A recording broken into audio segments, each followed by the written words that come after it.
pagtakas ni Mookie, naabutan naman siya ni Olive at kinaladkad siya nito papunta sa sasakyan.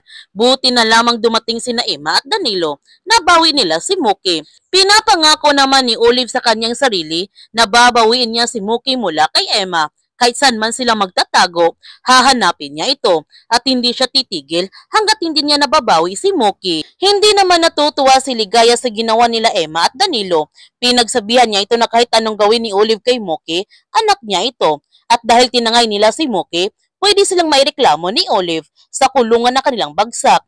Mas mabuti isaulin na lamang nila si Mookie sa kanyang ina dahil malaking problema ang kanilang pinasok. At hindi nila ito pwedeng itago kasi isa itong kidnapping. Ngunit hindi isasaulin ni Emma si Mookie mula kay Olive.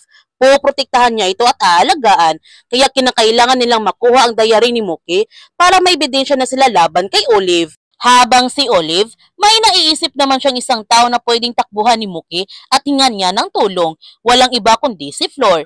Dito niya malalaman kung nasaan si Mookie ngayon, kaya mamanmanan niya ang lahat ng kinikilos ni Flor. Gayon pa man, tumawag si Flor kay Emma dahil kinakailangan nilang magkita. Ibibigay na niya ang diary ni Mookie. Ngunit hindi alam ni Flor na sinusundan na siya ngayon ni Olive. Kaya huwag natin palalapasin ang kapanapanabik ng mga tagpo sa Mommy Dearest.